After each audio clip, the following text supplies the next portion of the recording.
Good evening, ladies and gentlemen, and I welcome all of you back to another little mini Chrissy article. And a bit of a strange one, this one, but nonetheless important to outline Chris's. What's the nicest way to phrase this? Delusions. Now, to kick off, what is precognition? And I promise we will not be spending too much time on this, but it's probably the one that's going to leave you just like. It will leave you with more questions than answers, I assure you. So, precognition is the purported ability to know, as Chris puts it, foresee, foreknow future events. The more scientific version of this would be what's referred to as postcognition. Postcognition is the ability to learn things based on previous experiences. That's the thing that most people have. Chris, on the other hand, is in the firm belief that he believes more in precognition than postcognition.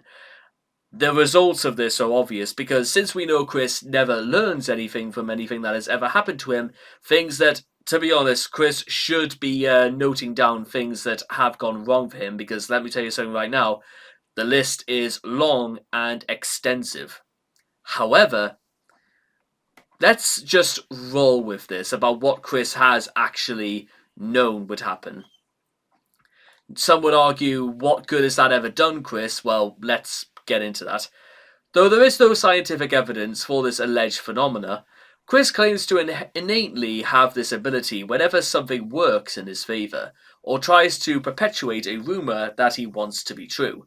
For that reason, combined with his known propensity to lie out of his ass, and some of the other outrageous things he claims to genuinely believe in, whether he truly believes them or believes the phenomena or just sees it as a convenient way to lie, or even a bit of both, is unclear.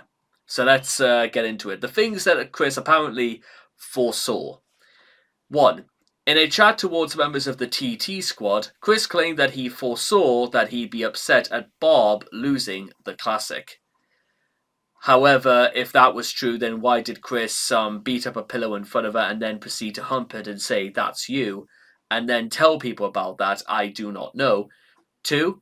When Chris had a dream about a golden disc, he claimed that this was a solution to finally breaking down the Iron Curtain. He made his prediction about the dimensional merge occurring on the 22nd or 23rd of October 2020, and made a sermon about it later with the help of Prater. 3.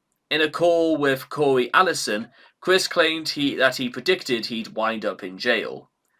Why you would foresee that, or rather why you would allow that to happen, I do not know. 4.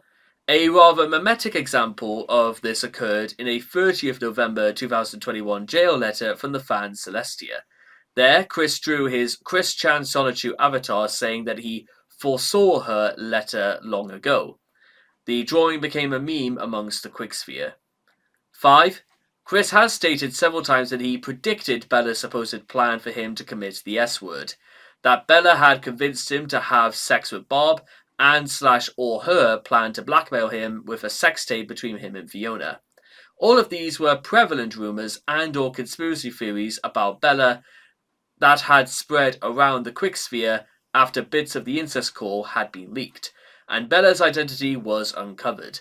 This is despite the fact that he openly admitted to having this affair prior to the call, and that Chris would try and make incest permissible in his religion according to the Goddess log. 6. Chris claims that he predicted how the relationship between Dylan Thomas and his girlfriend would go. 7. Chris claims to have predicted that Saberspark would watch Scott Pilgrim, even though he also claims that it was because Chris waited for him to give him his opinion on it. 8. Chris tends to claim that he foresaw how bad a TV show or movie was going to be after he saw it, or when he hears that the public opinion of it or otherwise, which only begs the question on why he'd waste his time consuming something he knew without any doubt he wouldn't like. The third eye. I had quite a night. Firstly, for what felt like an hour, my third eye was wide open and working in receiving goodness from the cosmos. and my tiara flowed off of my crown chakra for about as long. My head felt super lively near the end, with the feeling of superpower type and large with infinite wisdoms and knowledge. Wow. And eventually, I fell asleep and dreamed a while. Woke up with Twist of Fate playing. My third eye jumped to life again shortly after, and it is still awake and active. So, what does any of that mean? Well, apparently, the third eye is a concept from New Age spirituality tied to meditation that is more associated with mental visions and precognition.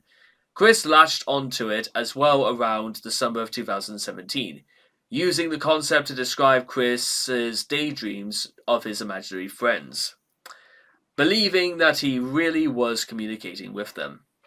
Meanwhile, in the comics, apparently Magi-chan has the ability to see into the future. Well, listen, let me do a little bit of precognition right now.